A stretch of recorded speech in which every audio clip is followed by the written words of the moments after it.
and Khalid for organizing the Maker Majlis, along with our colleagues in Turkey here. I'm delighted to be playing a small part, and I'm glad to be connected to all of you today. I would like to focus on the meaning of tolerance in an Islamic as well as in a broader context. My second talk during the spring will focus on translating tolerance into coexistence, and we'll look at what coexistence means in different contexts. That will be my second lecture. So we're going to be moving from ta'aruf, or mutual recognition, which is parallel to tolerance, to ta'awun, or cooperation, and to ta'ayush, or coexistence, in my second lecture. So here we're not going to be discussing tolerance simply from a theological perspective or from the perspective of Islamic thought. After defining what tolerance is, we will explore the Quranic and Hadith, the context of the Quran and the Hadith, and we'll look at historical examples of tolerance and how it's used in a number of contexts. We're going to close the discussion with a discussion of intolerance, followed by the Harvard case study, which was distributed to you from the Harvard University Pluralism Project. I gave you the part 1 to read on the case of Emir Abdel Qadir al-Jazairi, who fought the French occupation in his homeland of Algeria. It's from 1860 Damascus. So we're going to break out after that and discuss this and the implications of this episode for tolerance in the 19th century as well as in the present day. So that is the roadmap. Now, tolerance, what is the difference between tolerance and toleration? Quite simply, toleration means forbearance. It's a single instance of forbearance. It is limited in use. And tolerance is a social capacity for acceptance. That's not to say that tolerance means acceptance. It's the capacity for acceptance.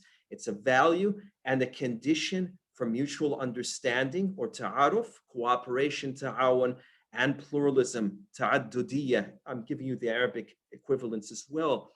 So toleration in the European context comes from the Latin tolerare. I'm not going to go into many linguistic examples here, but it means it's, again, a single instance of forbearance. So in other words, I'm putting up with his prayer. I have, for example, a Christian colleague who prays in the common room at, let's say, at my work. I'm giving you just an example here. So in other words, you're enduring, you're putting up with his actions if you're talking about toleration, right? So tolerance, on the other hand, means that is closer to the Arabic word tasamuh. Tasamuh implies what? Reciprocity. In other words, the Arabic has a much more fuller meaning than does the word tolerance. I'd like to ask you briefly what does tolerance mean to you? You can put this into the chat box, and our good friends at SOG Lab will be fielding the answers, or we can unmic a couple of you because we don't have much. We're going to have the discussion later. So I'd really appreciate it. What does tolerance mean to you? Just take a moment. And you can say directly, guys. You're welcome to unmic yourself. Go ahead. For me, tolerance means empathy. So putting yourself in other people's shoes and kind of, instead of taking it from your perspective, understanding their perspective. Excellent. Who else would like to have a go? Okay, feel free to type your answers. For those of you who are a bit on the shy side, feel free to use the chat facility. And one of the participants said, Khadija, coexistence, she said. Wonderful. It can lead to coexistence as well. It can absolutely lead to coexistence. Okay, any more responses in the chat? So coexistence, what else? And Laila add I think respect. Hi, Abu Bakr. Yeah. I think tolerance is forgiveness in the time of revenge. I can't hear you. Mr. Abu Bakr, I think can't. tolerance is organized in the term of revenge. Sorry. We can't hear you clearly. Abu Bakr, can you write on the chat box, Just type please? it into the chat box. So I see some other comments, cooperation. Yeah. So absolutely, there is an element of cooperation. It could lead to ta'awun, prosperity, accepting the other and coexisting with him or her, with his or her faults, advantages, and even his or her ideas, provided that these ideas are not harmful. Great. Thank you, Miss Ines. Also, some really great replies. So now moving right along. Let's see. Okay, right. Toleration. The American philosopher Andrew Fiala has mentioned that there are three elements to toleration, three conditions, if you will, that the agent here, meaning the person, holds a negative judgment about a thing. The agent has the power to negate this thing, and the agent deliberately refrains from negation. So in other words, you don't necessarily agree with the behavior, as we said, or with the comments of an individual or the practices, but you have the power to change or to interfere. For instance, a government, right? Something, in other words, there's something that goes against your ideas and principles, but you do choose not to act against it, right? You choose not to act against this potentially objectionable behavior. Okay, right. Moving right along. If we are talking about tolerance and the conditions for tolerance, on the other hand, we're talking about, there are if we talk about tolerance, we're talking about, in essence, tolerance arises in a situation of diversity. You have diversity in a society, whether we're talking about France, the United States, and Arabia, for instance. You take Saudi Arabia, you have the migrant population, you have the foreign residents, right? The expats. Tolerance excludes the coercive mechanism of conformity. You cannot force somebody to adopt your views against their own will or to convert to another religion, for instance. You can't force somebody to think about God and the Prophet Muhammad, for instance, who happens to be a Christian. La ikraha fi din, we'll get to that. There's no compulsion in religion. We'll get to that in a verse in a moment. So tolerance arises when disagreement about beliefs, ideas, and practices, for example, of another faith or sect or denomination in a religion exists. So these are potential areas, okay? And the same is true for when pluralism exists in a society, whether you have a minority or you have a majority situation, the potential exists to create a situation of tolerance, right? I'd like to now turn to the Quranic context. Here we have, of course, the fundamental questions that Muslims in the Islamic world and Muslim majority countries do not often consider as the relationship of the Quran to tolerance. This is a fundamental question here. There are three key verses in any sort of dialogue. The verses of the Quran are indicative of ta'aruf and tasamuh. Tasamuh is not found in the Quran, as we said.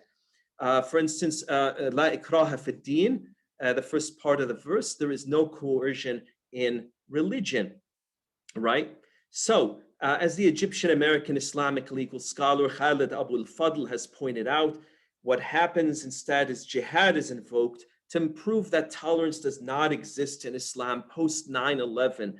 Down to this day, in fact, we have this problem where tolerance, the Quran is decentered, where the Quran perhaps should be central to our understanding of what tolerance is. And the question is, how do we translate that? How do we move beyond simply citing a Quranic verse in a society such as in a Western society? Some of you are living in Western societies, for instance, in the UK. How do we translate Quranic verses? How do we make them intelligible? How do we communicate? This is part of the interfaith enterprise, but we're not going to go into interfaith relations per se. This is not the topic of our discussion, but of course, within the context of interfaith, these verses are easily communicated to interlocutors.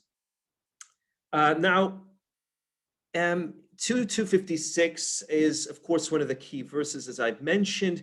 And we find that these verses, this and the other two verses that we're going to see momentarily, are employed in interfaith discussions, even in the Middle East, in places like Lebanon and Jordan and Palestine, even here in Qatar, which has a significant Christian population of around 400,000 individuals. So the question for this verse in particular is, to whom should tolerance be accorded? This is one question that comes up.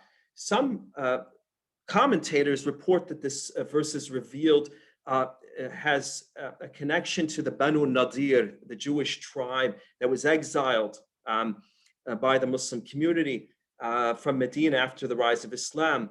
Arab women, as it has been explained, made vows that if children survived in infancy, that they would be raised in the Jewish faith among the Banu Nadir. But could they force them to join the Banu Nadir? These views are in Tabari and Qurtubi. Also, Tabari mentions Muslims whose children joined Christian merchants, again in the early period of Islam, who converted them to Christianity. Tabari mentions an account of Muslims who were wet nursed by Jews and who wanted to leave with them, but their families compelled them to keep their faith. Yet, the preponderance is that the verses, such verses, and this verse in particular, refer to the Ahl al-Kitab, to the Jews, to the Christians, to the Sabians, and indeed the Zoroastrians in certain contexts. Ibn Kathir, his tafsir is the source for this. We can also turn to Surah 109, Surah Al-Kafirun. The relevant portion of this is verse 6. So, lakum dinukum waliya din, unto you your religion, and unto me my religion. Again, a verse that is invoked in order to communicate the existence of tolerance within Islam, and also to communicate the importance and the centrality of such verses within an Islamic discourse. So this is important when one discusses such verses with interlocutors, not just simply to say this happened, but there is a historical context. Now, and finally, Quran 49:13. يا أيها الناس إنا خلقناكم من ذكر وأنثى وجعلناكم شعوبا وقبائل لتعارفوا إلى آخر الآية. We made you peoples and tribes that you may come to know one another. Of course, ta'aruf, the whole idea of mutual recognition. Tolerance is an aspect, it is parallel to ta'aruf. It is not necessarily ta'aruf, but it is in itself a step toward ta'aruf. It is a way of connecting with others as ta'aruf is. And this verse very much reflects the value of tolerance or tasamuh. Okay. And the hadith literature, if we turn to the hadith, we have this hadith from Ibn Abbas, related by Ibn Abbas. Ismah yusmah laka. Be tolerant and you will receive tolerance. This is in the Musnad of Ahmad ibn Hanbal, a very important hadith, which means be patient and forbearing in your dealings with others. A key hadith, in fact. And one other. أحب الدين إلى الله الحنيفية السمحة. So what does this mean? The religion most loved by God is the primordial, generously tolerant faith. Al-Hanifiyya Samha. This is a beautiful translation by Reza Shah Kazemi of the expression of Al-Hanifiyya Samha as primordial, generously tolerant faith. That is the faith of Abraham. In fact, that is in fact the faith of Abraham. Now, if we move on to tolerance in Islam, as I mentioned, as I alluded to, that this is a strategy in interfaith and intercivilizational dialogue. In particular, the verses that I mentioned, one tolerates the other's point of view and comes to some sort of understanding or acceptance of common positions, not necessarily agreeing with them. The question is, how does one succeed at tolerance and locate it within a broader discourse, which will help to achieve coexistence? Coexistence we will look at, of course, next term. As Sayyid Hussein Nasr says the future of the world in the next few years and decades will depend obviously on how various worldviews and civilizations will be able to live together. Again, expressing hope for increased tolerance, if not coexistence. Now we turn to the issue, is Islam is a religion of tolerance. So how do we look at this? How do we examine, how do we go about understanding this statement? It's apparent, it may be apparent to us as Muslims, it may be apparent to those who are allies to Muslims, but how does this work? How would one evaluate this? How does this operate? First of all, we have to ask ourselves, what kind of tolerance are we dealing with? Are we dealing with scriptural tolerance between the Quran and other forms of other scriptures, such as the New Testament or the Torah? Are we looking at exegetical tolerance? The commentators, Jewish commentators, for instance, invoked Islamic texts or employed a particular technique employed in Islamic commentaries, in their own commentaries on the Torah. Are we talking about ethical tolerance? Are we talking about theological tolerance of the madhabs and schools of thoughts within Islam, for instance? Are we talking about tolerance between, let's say, a 12th century Jewish scholar and his counterpart, talking about the cross-pollination of techniques, perhaps ideas and techniques and ways of explaining certain theological principles? Are we talking about legal tolerance? Are we talking about intellectual or philosophical tolerance? And I have obviously added interfaith tolerance. This is more of a modern take on what tolerance can mean. What kind of tolerance are we talking about? Tolerance is not mutually exclusive, so we could clearly, you could have more than one kind in a given situation, right? And the same applies here for how is tolerance displayed? So you have to go about understanding, for instance, is it through speech? Is it through action or behavior? Or is it through both?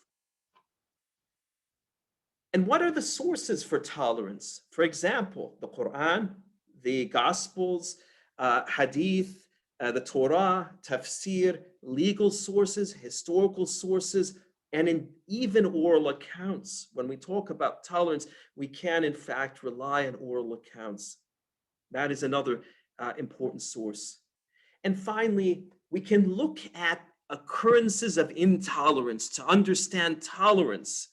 So in what ways are the occurrences and episodes related to Islam as a religion or to other factors, whether these factors be political, social, or economic, for example? So that these are the four essential components of examining this relationship. So now I'd like to turn to the historical context and give you two examples out of Islamic history. And then we'll obviously look at Emir Abdul Qadir later on in modern history. So one of the most important documents for understanding tolerance is, of course, the Constitution of Medina. In Arabic, it's called Sahifat al-Medina, which is can be more appropriately translated as charter, the Charter of Medina. The tolerance was also, it was enacted by the Prophet Muhammad in the first year of the Hijrah, or 632.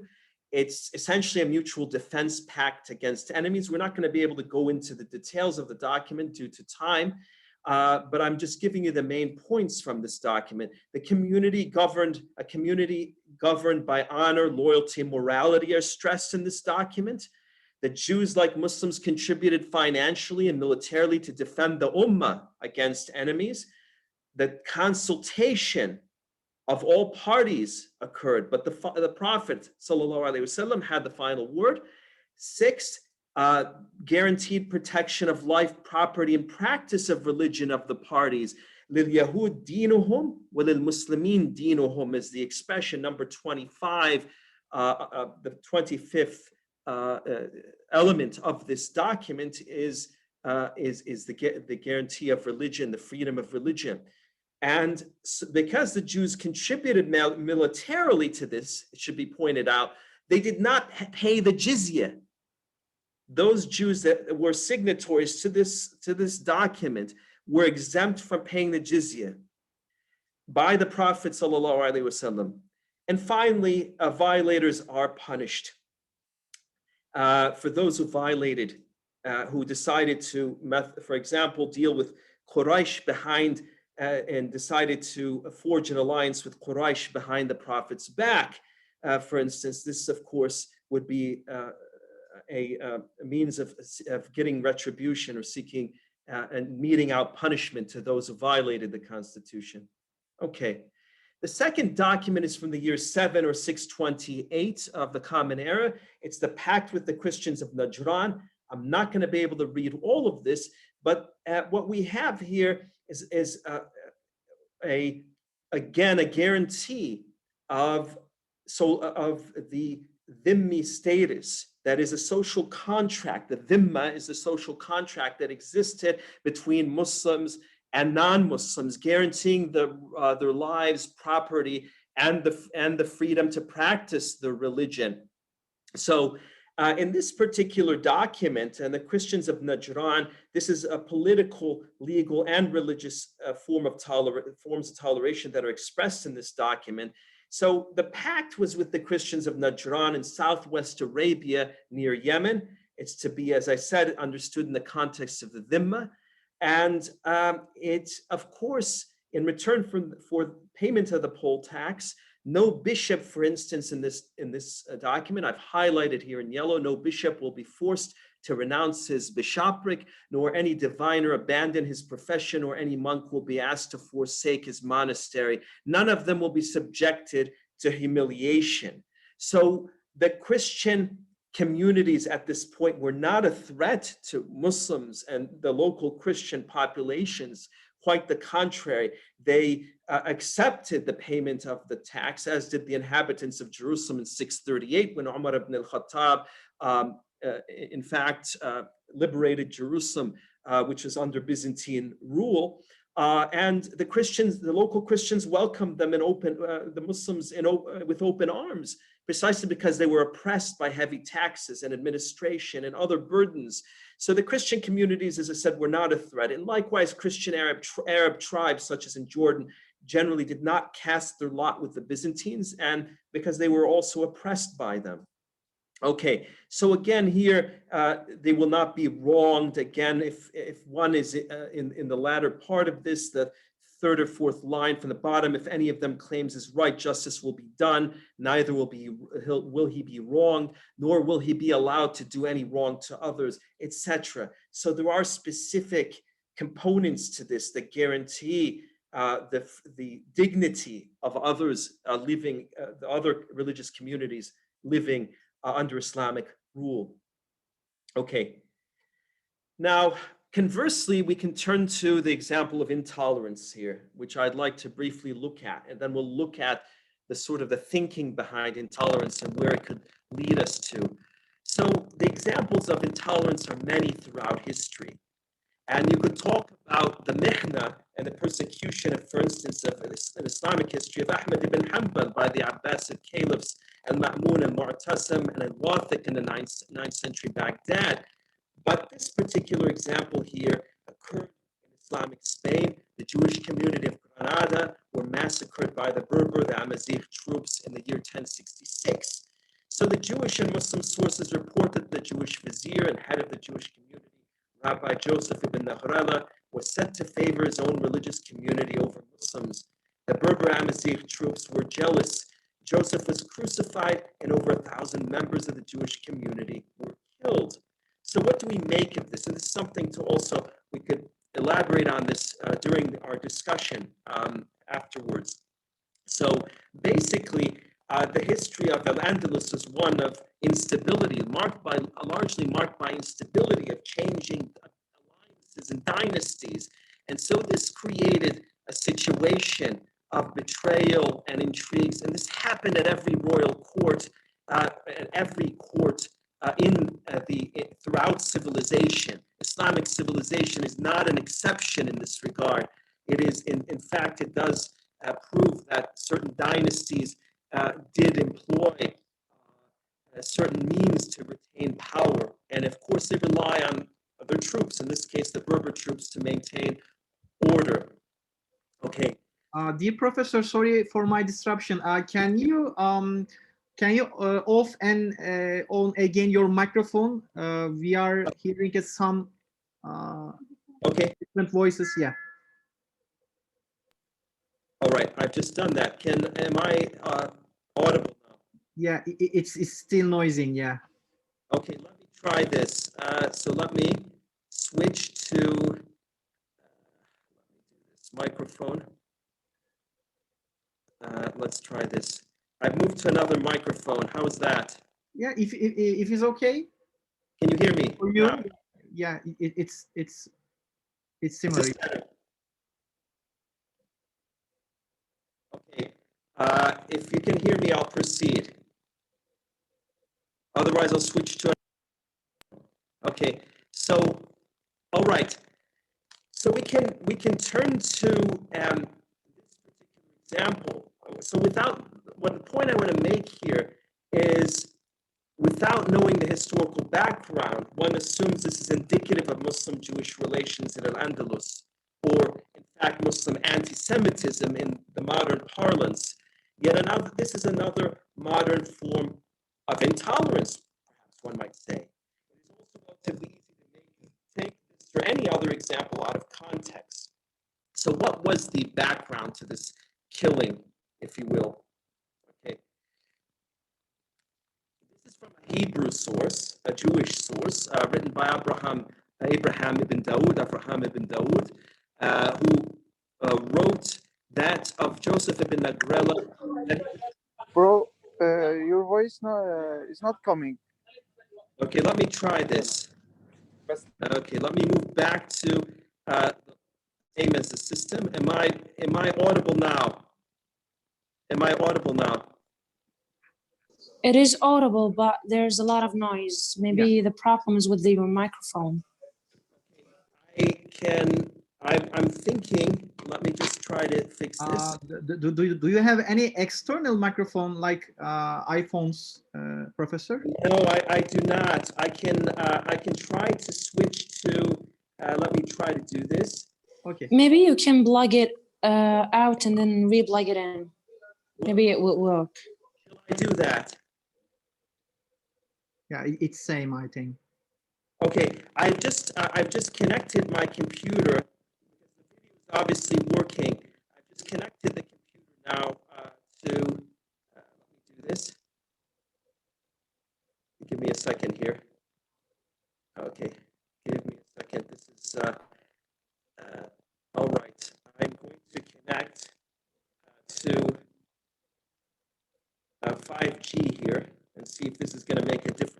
I suspect it's not going to really make a difference in terms of the in terms of this. So let's try this again. Give me a second here, and I will be connecting.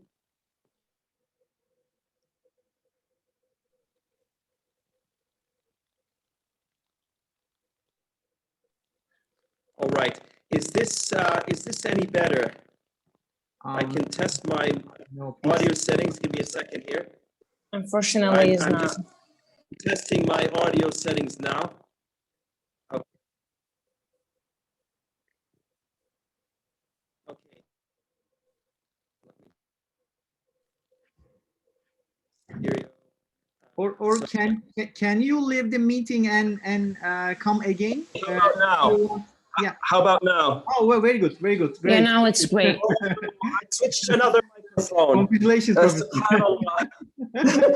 You have to have a backup microphone. One may say, no, you can't. It's ridiculous, but I'm glad that I do have a backup microphone.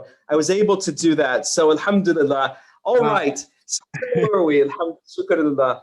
So I'm happy that this has worked. So there's this Hebrew source that was written and a century, less than a century later, in fact, reflects that he was not humble. Joseph ibn Nagrela was not humble like his father because he grew up in riches and he never had to bear the yoke of poverty and discipline in his youth. He was proud to his own hurt, and the Berber princes were jealous of him. Again, confirming that political intrigue, confirming again the whole issue of exclusion and exclusion, which Ibn Nahrala was involved in. He, of course, had alliances behind the scene. Some were accusing him of, in fact, seeking to rule over Granada and to overthrow the ruler. So there were various accounts by from Muslim and Jewish sources, and one has to dig under the surface to try to find out what exactly is going on. Now, what would happen if you had unlimited tolerance in a society such as in Andalus, or even let's say in France or any society? The next example is from the philosopher Karl Popper, who is he's actually one of my favorite philosophers here, political philosophers, who talks about, and I've highlighted the areas. Unlimited tolerance must lead to the disappearance of tolerance. If we extend unlimited tolerance even to those who are intolerant, if we are not prepared to defend the tolerant society against the onslaught of the intolerant, then the tolerant will be destroyed, intolerance with them.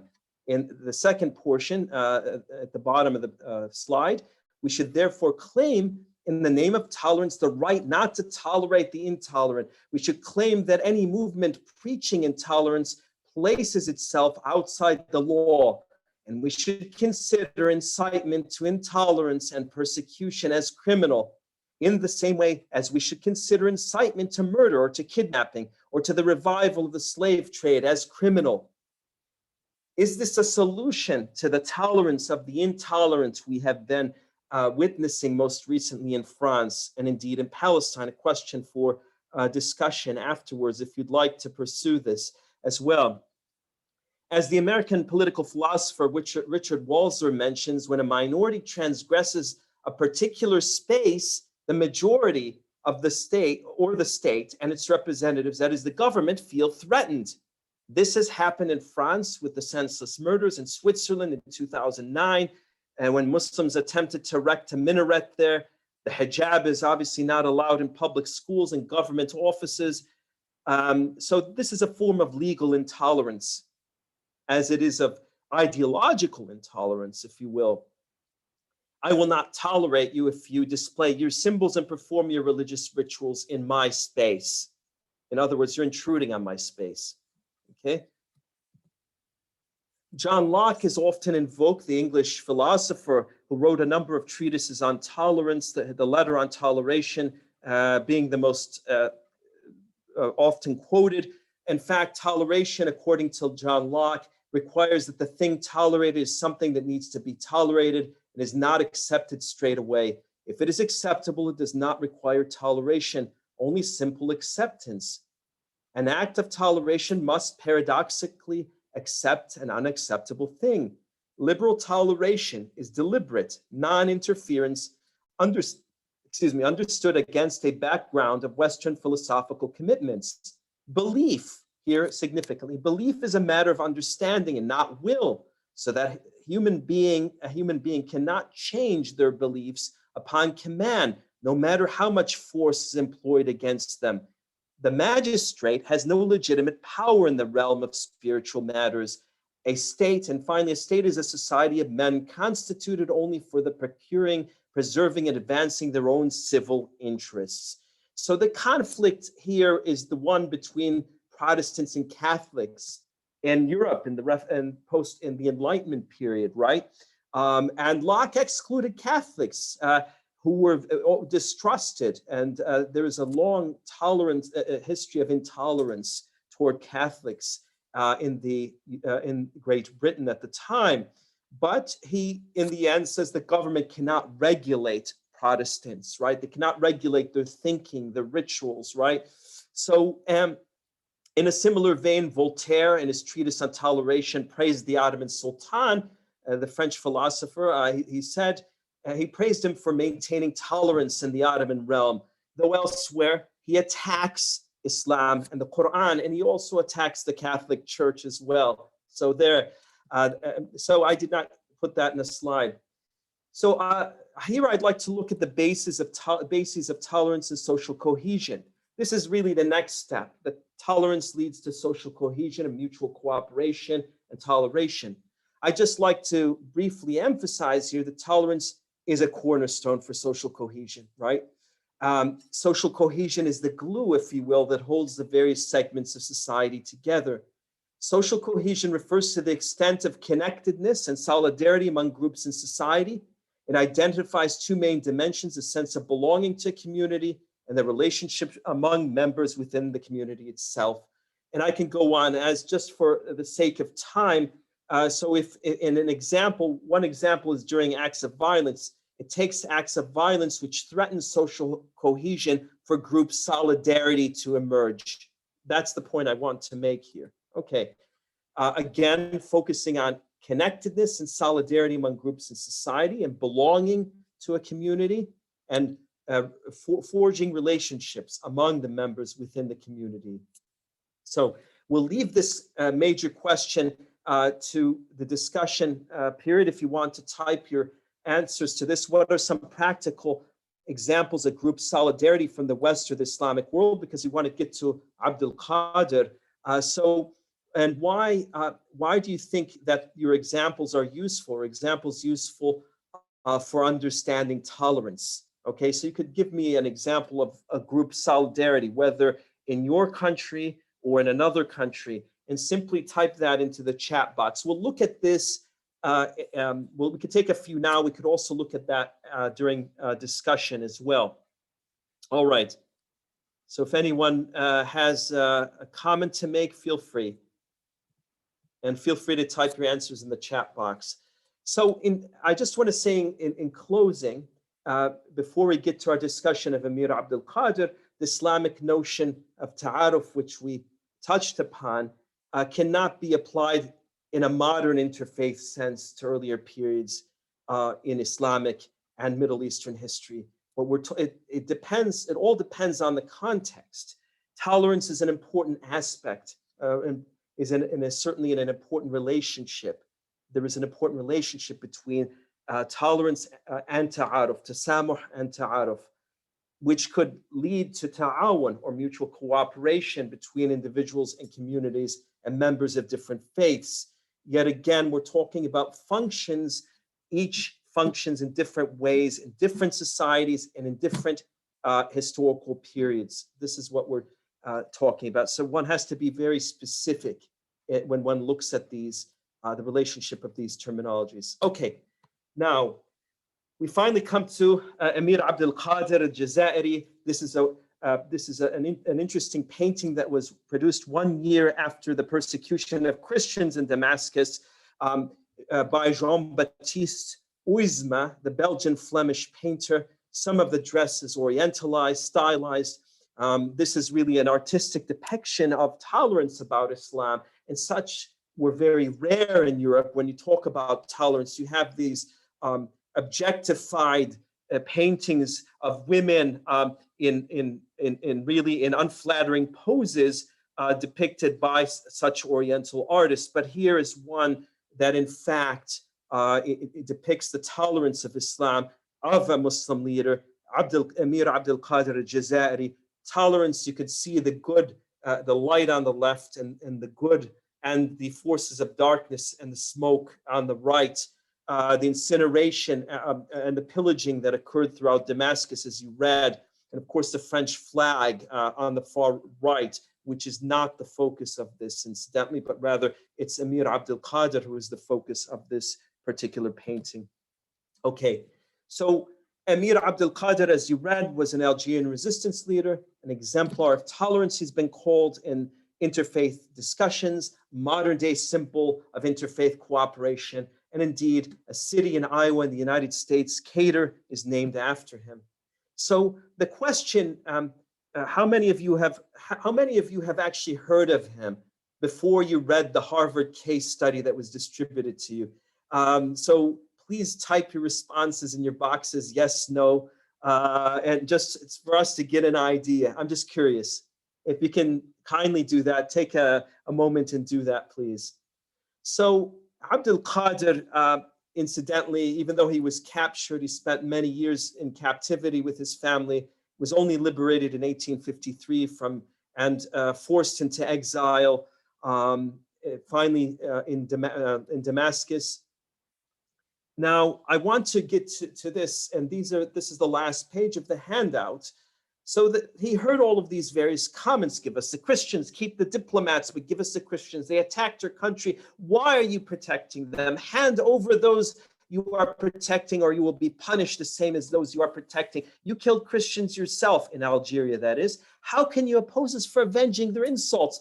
You are like the infidels yourself. Hand over those you are protecting, or you will suffer the same fate as those you are hiding. How would you reply? Another question to ask for our discussion as well. How would you have replied if you were in Abdul Qadir, Emir Abdul Qadir's position as well? So now we finally come to the discussion. In addition to the questions I've asked, some of which I've asked you to reply to using the chat box, identify examples of tolerance from the life of Emir Abdul Qadir, or intolerance for that matter. And if you were Abdul Qadir and you were confronted with a mob, as I said, what would you do and why? Here you could actually unmic yourself, and I have, I'll get to the next slide in a moment after our discussion. I'll take a minute after the discussion. So who'd like to start us off on this course here? And feel free to bring in anything that we've discussed, relate to anything that we've discussed in our earlier discussion. So go ahead. Don't be shy. There's no wrong answer here, so do not feel intimidated. And I'm not going to be giving grades, so don't worry. Dear Professor, can you tell us a little bit more about the history and context participants asked to? Yes, I'm happy to do so. That was explained in the handout. Basically, you were given the background and in the handout. But Abdul Qadir al-Jazairi had fought the French for several decades, and he was incarcerated. First of all, he surrendered to the French, and he was exiled in France initially. And for many years, he tried to secure his freedom. During that time, of course, he met with Christian leaders, Catholic leaders who championed his cause. He read the Bible. He probably memorized the Bible, in fact, and was able to discuss Christian theology with many of his interlocutors. At the same time, the French government, the Republican government, could not trust him as a war was going on in Algeria. So what do you do in this situation? In 1853, he finally surrendered, and he was forgiven. It was forgiven by the president of France, and he was exiled. In fact, the deal came into effect. But the government of France, the secular government of France, did not trust him.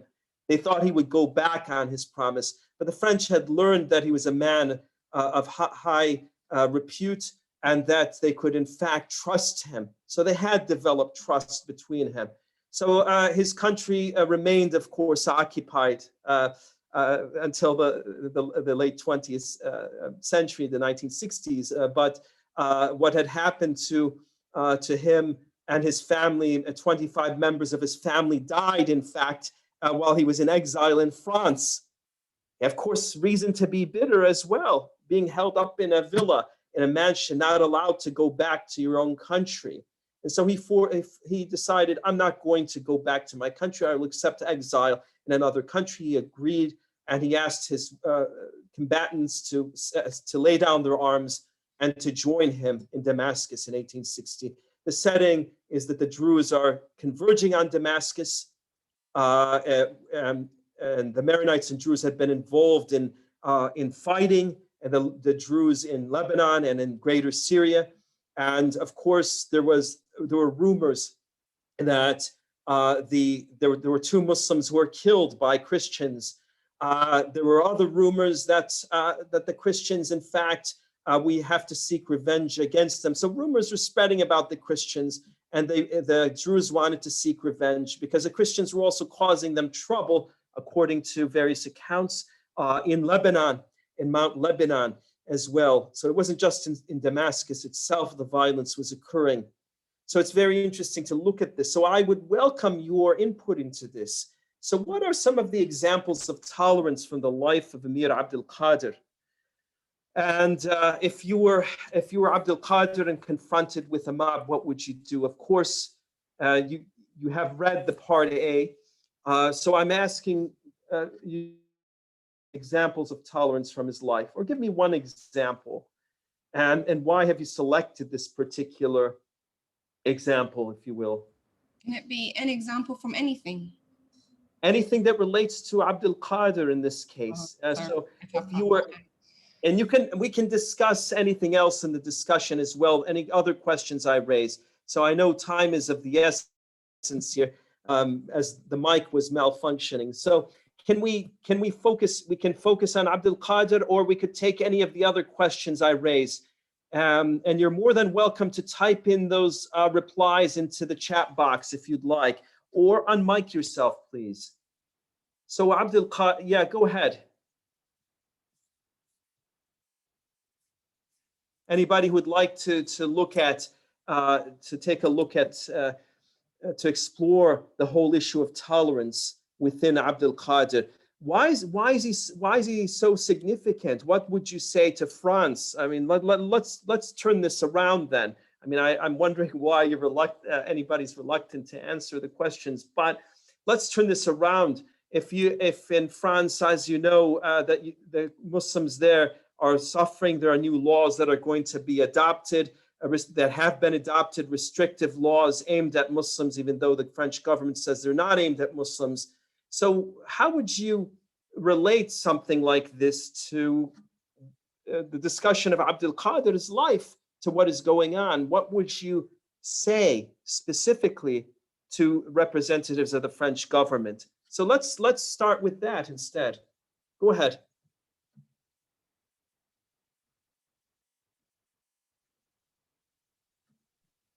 And Professor Fatima said, one of our participants, why did he surrender? May I know, he said. Why did he? Surrender. And why did he do that? Why did he surrender? Because he thought that this was the best way to ensure the safety of the Algerian people, given the fact that that militarily the Algerians were outnumbered by the French army, even though the French army never at that time achieved a decisive victory. So that's a good question. So he did surrender to secure the safety of the Algerian people at the time. So that's the decision that he took. Absolutely. Maybe we can say that one aspect of tolerance is being diplomatic. So he sacrificed his own, I don't know, life or thoughts just to save the other people. I don't know if you agree with me or not. Yeah, I entirely agree with you. That is one aspect of it. He is sacrificing his own life and his own comfort. He put up with imprisonment to ensure that his people were safe. So it's one man better than all of them. Indeed. Excellent. Good point. Who else? Thank you. Thank you.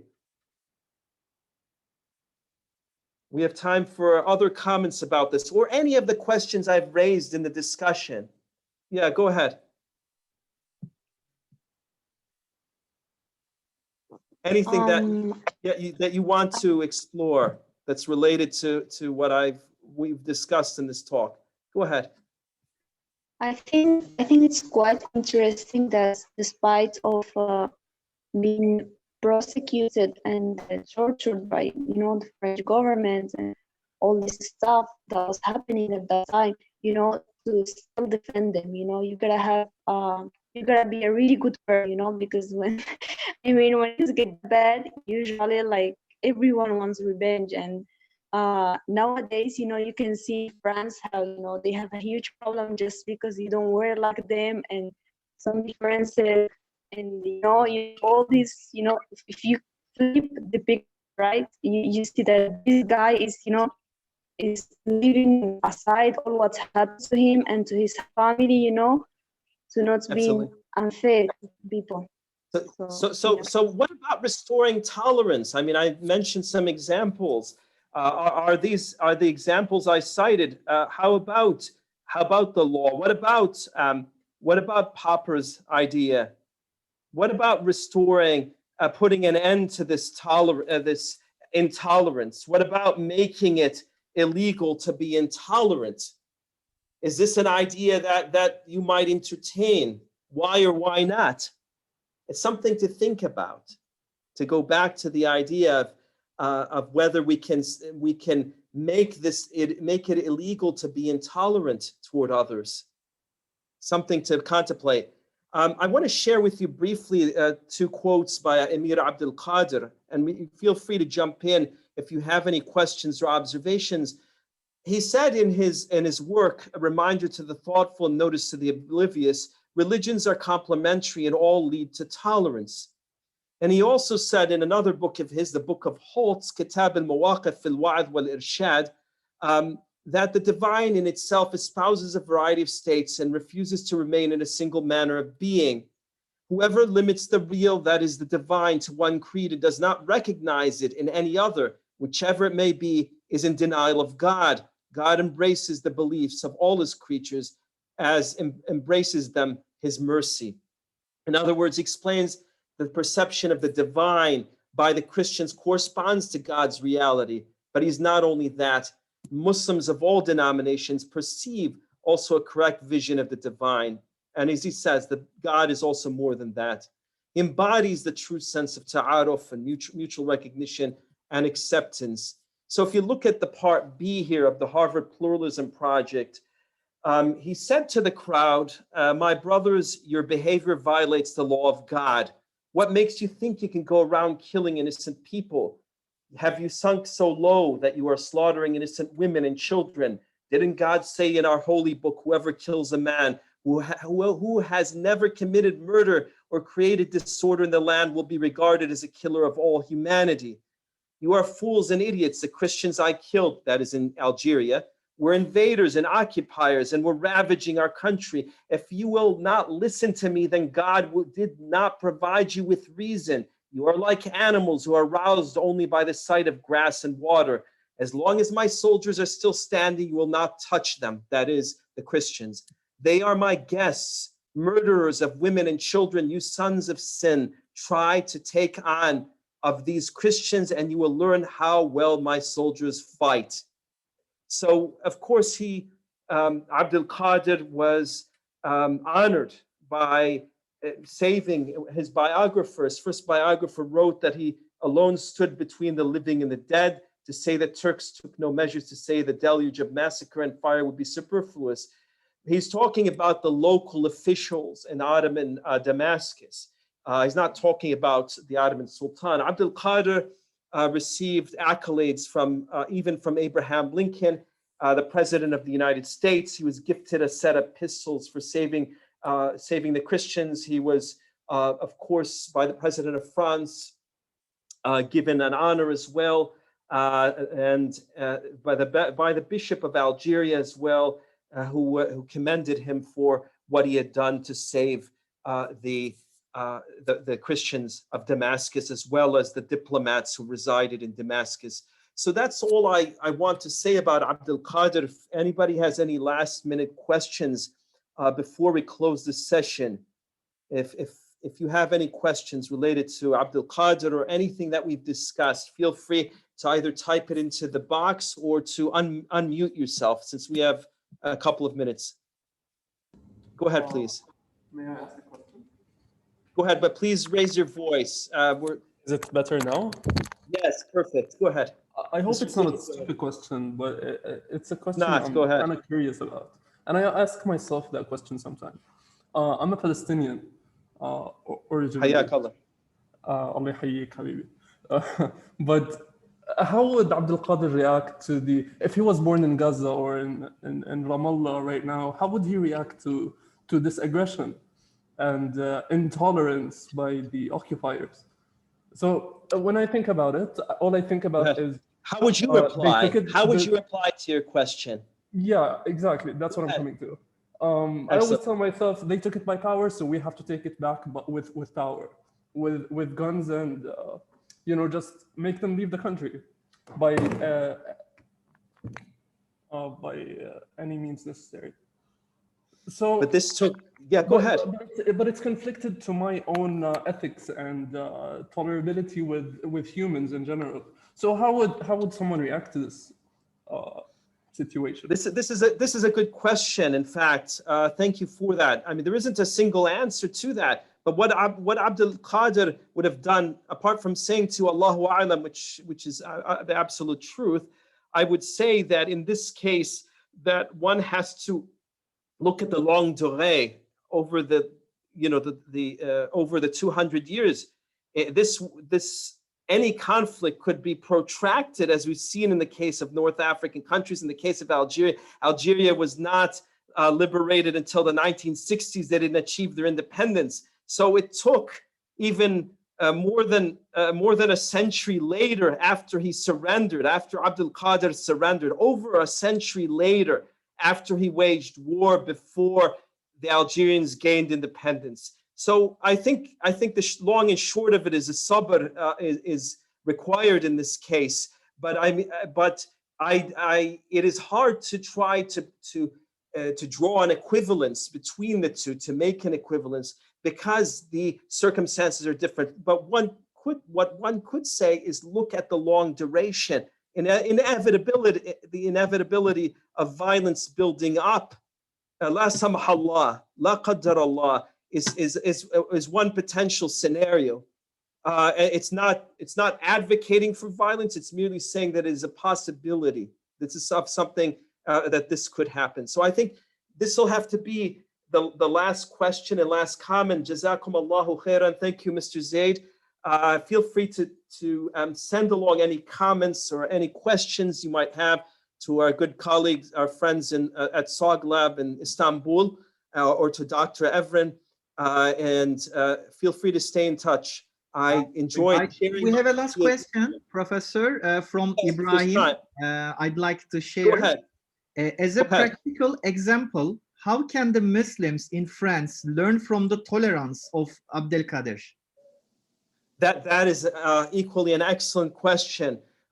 In terms of reviving the lessons of Abdel Qadir, reminding the French government of what Abdel Qadir did to save the French, to save not only Christians, but to save the French, reminding them, translating that tolerance, making that tolerance intelligible to the French authorities, the French government, and to disseminate these ideas within French society. By simply mentioning Abdul Qadir in the masjid is not enough, or in an interfaith group, that is not enough.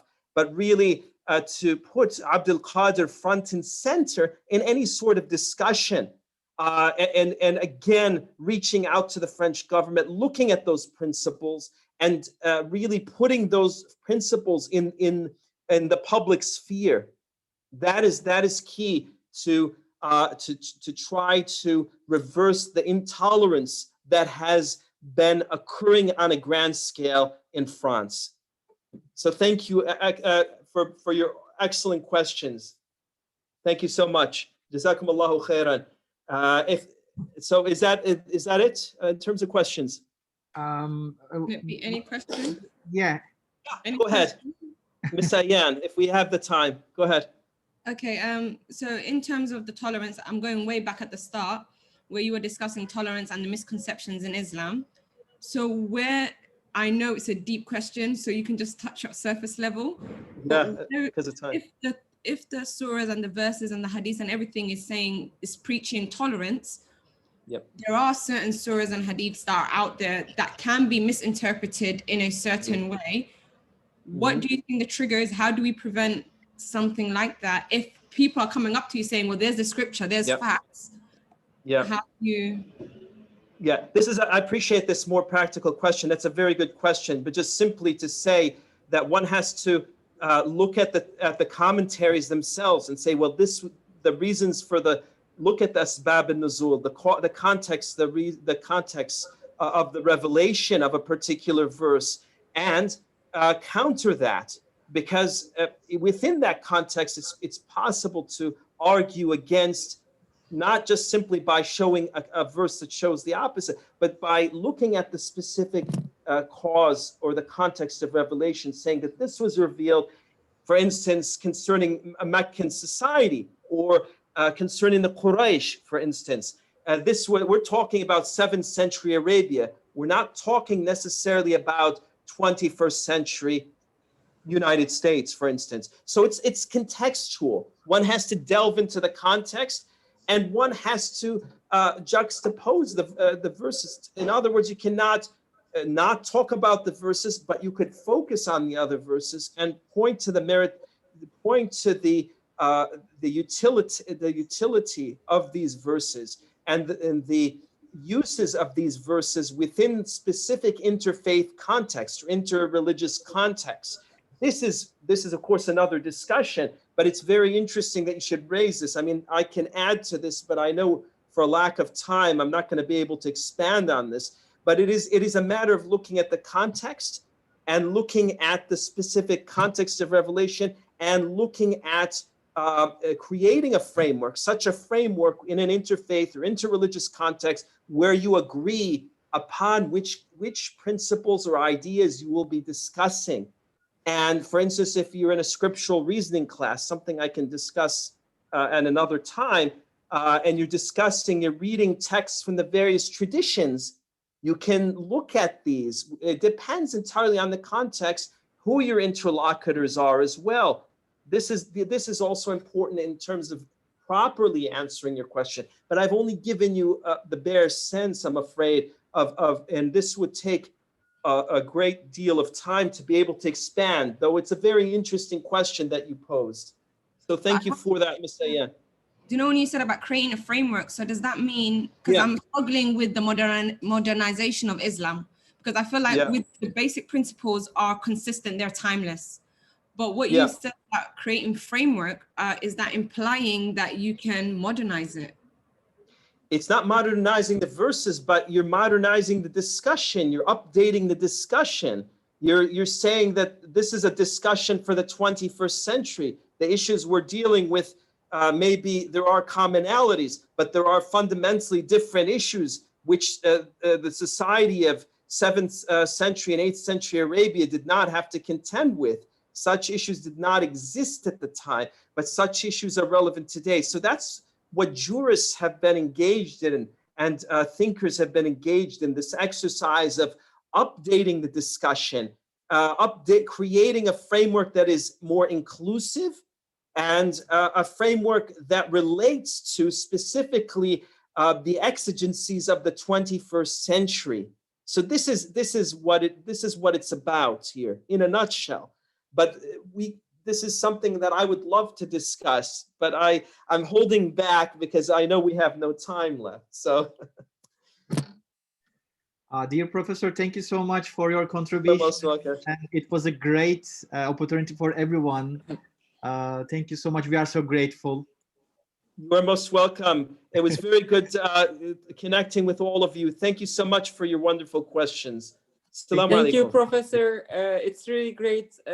You had approximately 60 students with you and organizers. MashaAllah, I'm sure everyone really benefited immensely. And once again, thank you so much. You're almost welcome. And thank you all very much for listening to me and for having me, Dr. Evren. Really a pleasure talking to all of you. Thank you. Assalamu alaikum. The pleasure is ours. Have a good evening. Ma salama. Yatik al-afia.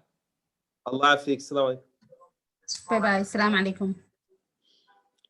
So our next speaker is Mr. Evan Wesley. How we doing, my friends? Good morning here, good evening there. Good to see you all. Hi there, Evan. We are so honored to have you today. How are you? I'm doing really well. Yeah, thanks for inviting me into this space. I'm honored to be here. No, the honor is ours. I would like to introduce our the leading designer of the program, Mr. Goksal, and for the SOGLAB, and our participants. Approximately, we have 55 students here with us, and we are so really feeling privileged and honored to have you today, and your exciting actually work through TERS project. And the floor is yours, and feel free to take questions. Would you like to have questions at the end or in between, or there's a chat area that students are writing their questions on a continuous basis. If you want, we can actually bring them to your attention, or we can wait to the end. So up to you. Oh, it's great. I appreciate it. Love questions. Questions at the end would be incredible. We'll leave some space for that. Okay. So your presentation is around 30 minutes or so, or like Yep. how long do you expect? Okay. Yeah. Okay. Give me around Great. 30. Please, the floor is yours. Thank you. Amazing. Thank you all so much. Again, good morning, good afternoon. My name is Evan from Thirst Project, and I don't know how long you all have been in this space. I just sat in on the final few minutes of a presentation, question and answer session, one that I admittedly, based on what I heard, wish I was in. But we're going to do things a little bit differently here. I'm in a sweatshirt right now. It's the morning in Los Angeles, California. That's where I'm videoing you all from. And what we do at Thirst Project is a mix of presenting, but we try to infuse high energy multimedia presentations. And we try to use storytelling for a lot of our work. So I'm going to jump into some stories, and I'm going to talk about our work. I'm going to talk about what that looks like for us as students at the university level. And then hopefully you not only learn something, but you have questions at the end. I'd love to take questions and chat about what we're doing here. So if it's okay, I'm actually going to share my screen, and I'm going to pop up a little bit of a presentation, walk you all through some slides, sharing our story of Thirst Project, who we are, what we do, and how it impacts the lives of students around the world. So give me 1 second, and I'm going to pop up the screen. And as I pop up my presentation, I want to apologize for the fact that my presentation got a little warped as it was imported from PowerPoint to Google Slides. So bear with me. You might see some pictures that seem a little warped or misshapen. I tried to go through and clean it up, but here we are, right? 2020. That's the world that we're living in. So I'm going to go ahead, and you should be able to see my screen at this point. I'm going to present, and we're going to get this party started. So awesome. You should be able to see just a slide that says Thirst Project right here. Amazing. Again, Evan from Thirst Project. I've been working with students and young people to end the global water crisis for the last 7 years. And that's what brings me here, because my journey started as a college student. Similar to you, I don't know where you're at, but as a college student, I was struggling with a few simple ideas. And this first idea was success. At university, I had to ask myself the question, what does success look like in my life right now? How do I define it? And I'd be curious to know your answer. How do you right now define success in your life? And I think the problem with success, especially for us as young people, is oftentimes we either fail to ask the question, or the answer has already been provided for us by society or culture. Here's what I mean. As students, we oftentimes walk in the living definition of success that society has provided. It means you go to school to get good grades. You get good grades to get into a good university. You go to a university to get more good grades. And with those good grades, you get a good job. And with that good job, you make good money. And you make good money to take care of your family, to buy lots of stuff, so that at the end of your life, with the money that you've made and the comfort that you've lived in, you die. And that's oftentimes what society says we have to look forward to. That's what success looks like. And I can especially relate to that as the what we call in the United States, the American dream, right? That's what people call the American dream. It's the white picket fence house, XYZ. And at Thirst Project, we want to challenge students to write their own definition of success. What does success look like for you right now? And my hope is that I'm talking to a group of people with very different definitions of success, right? For some of you, maybe success looks like traveling the world. If you can go to 50 countries, you've been successful, you've increased your perspective. But maybe for some of you, success looks like pursuing higher education, right? You're a master's student, maybe you want to get a PhD, you want to be educated so you can educate others. Maybe success for some looks like starting a family or making lots of money. I don't know how you define success, but I know how you find success, and it's through writing your own definition, right? Outside of the influence of others first. Take a step back, look at your life, and ask yourself, what does success look like for me? And the interesting part about success is that this definition can change in different seasons of life. As a young adult, you might have a very specific definition, but 10 years from now, you'll be living maybe in a different place, maybe with different people, and the definition could change. But I want to start with success. It's really important. And I struggled to find what this looked like in college. But I'll tell you what really helped me. What really helped me find what success truly looks like is having a really good community around me. And this word community is so important if you want to find success. There's an old African proverb. It speaks to the value and importance of community. It says, if you want to go fast in life, you go alone. But if you want to go far in life, you go together. And I think we all want to go far in life, right? We all want to be successful. Now, however you define success, now I know how you're going to get help getting there, and that's through a good community. It's through a group of people that will challenge you, enable you, and support you. And if you look at the last 5 letters of the word community, it spells unity. And so how do we find this unity in community? How do we find this group of people that's not just friends with us, but that will challenge us, enable us, and support us? And I think that's the key difference between community and friendship. And oftentimes as young people, we mistake community for friendship. And I think community runs a little deeper than friendship. I think community is not just based on things like humor. I know I can be friends with a lot of people that I can laugh at the same jokes with, right? You might follow certain social media accounts and you'll tag me in something because you saw it was funny, and we can be friends because we share the same humor. Or we can be friends because of proximity. If I live next to you, work next to you, sit next to you, I could be friends with you. Or maybe because of hobbies and interests, we could be friends, right? We have the same artistic interest, the same athletic interest. I can be friends with you. But like I said earlier, community to me is a group of people that challenges you to be better, supports you through the good times and bad, and enables you to get the stuff done in life that you want to get done. And so ask yourself the question, what is my own definition of success? And the second question you must ask if you want to reach that definition is, have I surrounded myself with a group of people that's going to help me get there?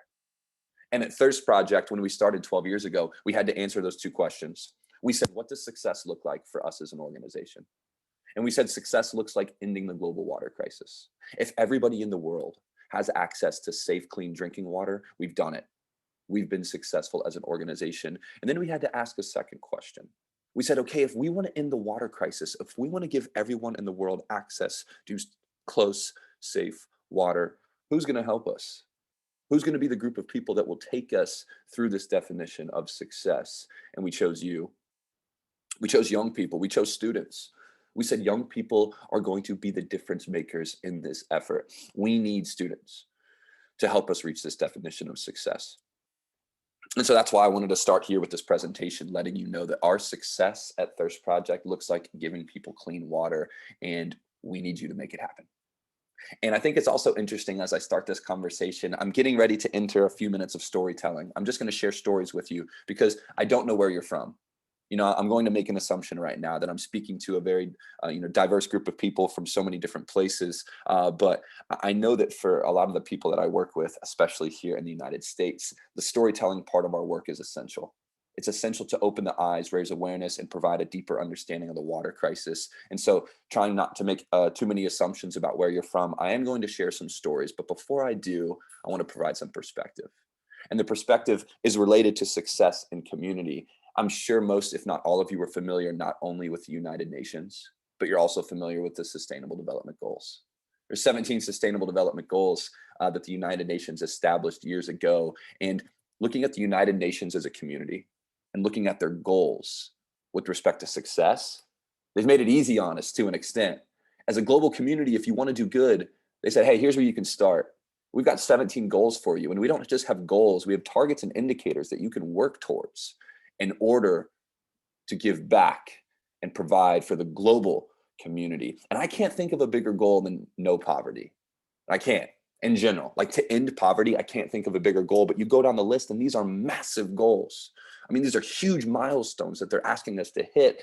And when we look at our work at Thirst Project, we oftentimes are pushed to goal number 6. We want to end the water crisis. And so people associate Thirst Project to clean water and sanitation. But my job is to come to groups of students and give them the understanding that in order to end poverty as we know it, or to end food insecurity, or to establish good health and well-being across the world, we have to first invest in clean water.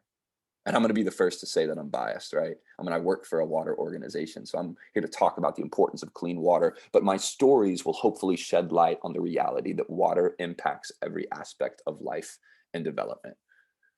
So here we go.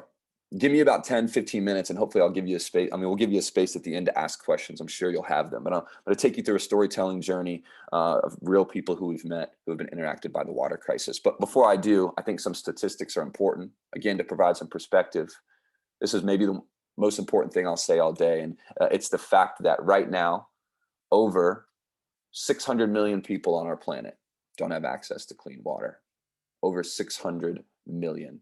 And I could talk all day about how, you know, the distribution of salt water and fresh water can impact that, right? You can see some statistics on the breakdown of how much water is actually available in the form of consumption to you and I. Or I could show you maps, places that I'm sure some of you are familiar with that represent entire nations that are living without clean water.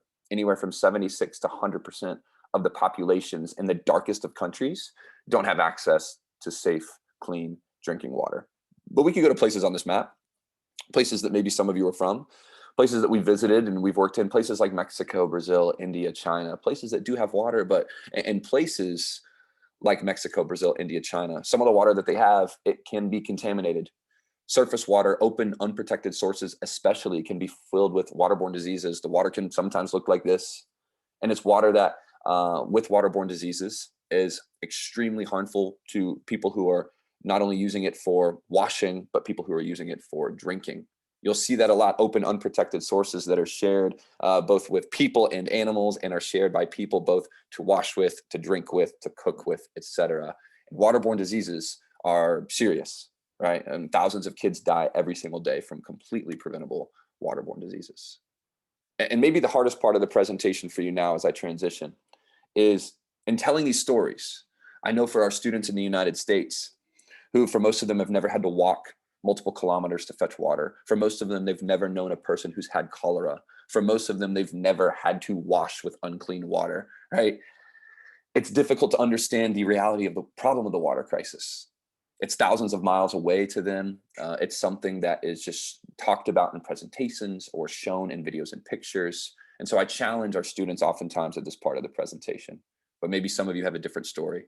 But I challenge our students to think about, man, what would our life look like if every single day we didn't have access to close, safe water in sinks and showers, water fountains. We couldn't purchase water bottles, but instead we had to walk multiple kilometers to fetch water that wasn't even clean so we could have something to drink, to cook with, to wash with.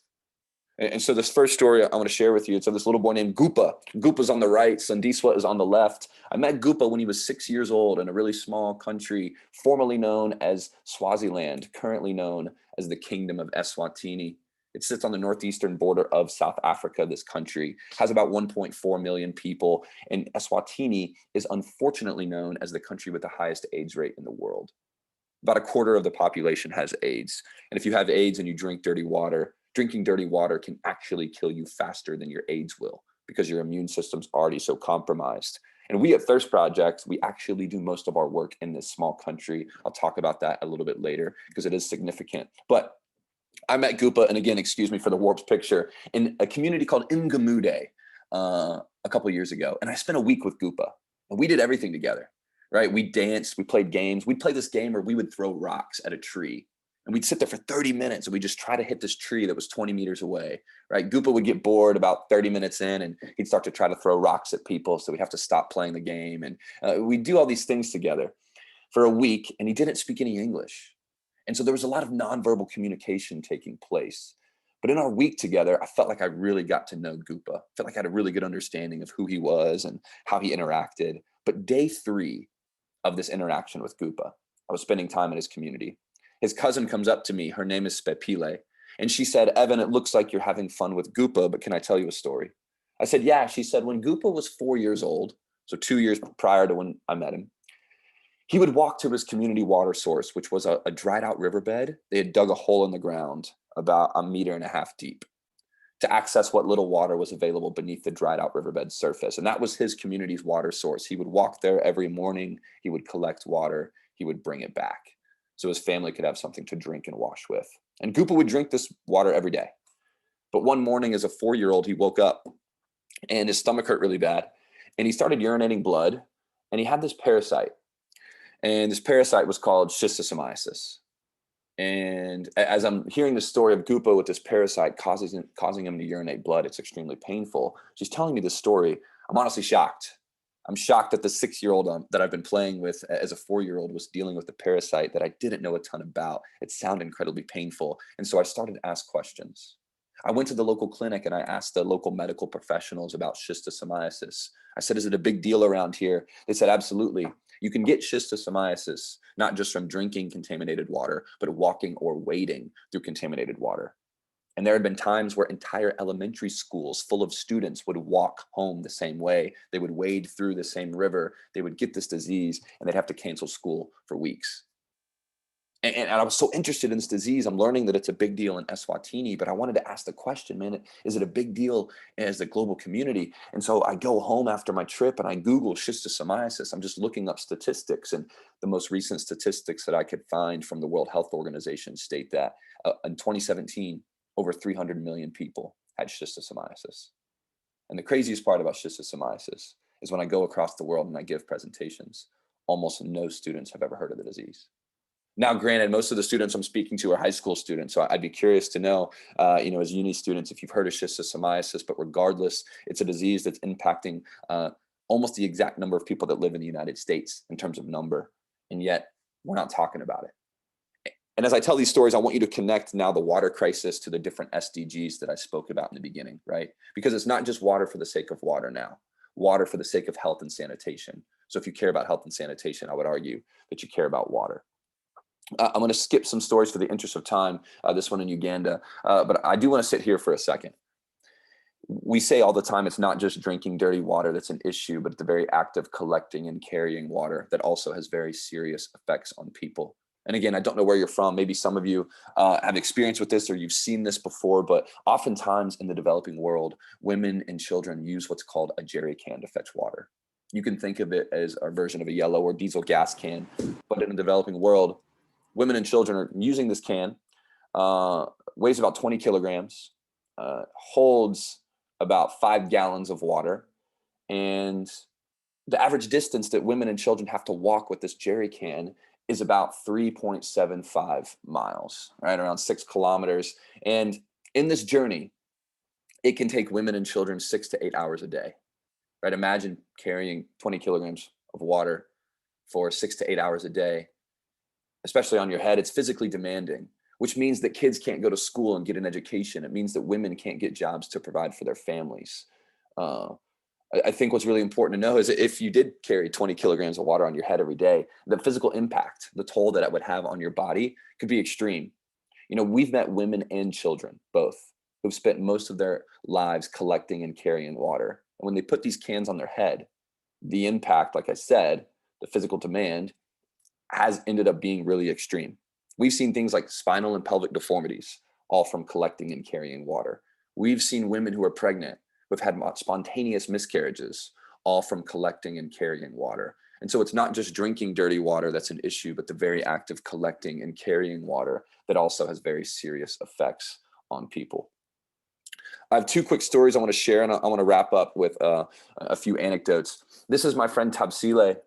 I met Tabsile a few years ago in rural Eswatini, and I found out that she was a teacher. And I have a couple family members who are teachers. I have a twin sister who is a teacher. My mom was a teacher. So I know what life is like as a teacher in the United States. But I have no idea what life is like as a teacher in Eswatini. And so as I met Tabsile, I asked her the question. I said, can you take me through your daily routine? And she said she wakes up at about 5 in the morning and she walks down to her local water source, which is what you're looking at right here. And at her local water source, she'll fill this black bucket up of water. She'll put it on her head and she'll carry it to school about 2 kilometers. So Tabsile's daily commute to school is carrying 20 kilograms of water 2 kilometers to school. And once she gets to school, she has 15 kids to take care of. She was the teacher at a preschool. And on any given day, the only water that she has available to her is this 5 gallons that sat in this bucket. And that's the water she had to use for drinking, for her and her kids, for washing, for cooking, etc. And so Tabsile told me about the impact of not having access to close, safe water at her school. She said that kids would drink this water, they'd get sick, and they'd have to leave school for a week. She said that she couldn't grow any vegetables in her garden because there was a drought that Eswatini was experiencing, and this water she couldn't afford to use for growing vegetables. Right? She talked to me about the different health aspects as kids would wash their hands with this water, but sometimes they'd get ringworm as a result of washing with contaminated water. And so telling these stories, we were able to build a project in Tabsile's community. I came back a year later And before I even reached her school, I was about 1 kilometer away, and I saw a bright green garden about 40 feet from the front door of her school. We came and had this conversation about how close safe water has impacted her school. And she said that not one kid has missed one day of school because of the fact that they have a protected water source that they can use to drink with, to wash with, etc. And I just think of Tabsile's story and I ask myself, man, can I imagine? Can I imagine a world where when I went to school, if I wanted water to drink with, to wash with, for anything, can I imagine that my teachers, my administrators were the ones in charge? They had the task of bringing that water from home so that we could use it, right? And it's not a reality for me or anyone here in the United States, but it's a reality for different communities around the world. And this last story I want to share with you, it's of the community of Sikabesi in Eswatini. I met the community leader named Unjalo, and Unjalo came to me and he said, hey, can I take you to where we used to collect water, our old water source? I said, yes. And he took me here, the community of Sikabesi in Eswatini. This is their old water source. And he said, this is where we collected water. And I told him, oh, Unjalo, this is a dried out riverbed. How does it work? And he said that women would come here early in the morning and they would start to dig. They would dig for about 6 hours, a meter and a half deep into the riverbed. And they would wait for water to slowly rise to the surface. But after 6 hours of digging, the water would only rise for about 5-10 minutes. And after 5 or 10 minutes, the water would disappear. And so in that time period, people would start to fight over what little water was available in this community. And I'll never forget what Unjalo said after he was sharing this story with me. We're standing in this riverbed and he says, Evan, Eswatini is a pretty peaceful country. The only thing that we fight over is access to clean water. And in that moment, it put everything in perspective. I realized, wow, the issues that maybe we face in the United States, while serious, can sometimes pale in comparison to what people are dealing with around the world. And I thought a lot about the problem of not having access to clean water. And I continue to think about the problem of not having access to clean water. But in thinking about the problem, it leads me to thinking about the solution as well. The work that we've been doing at Thirst Project for the last 12 years.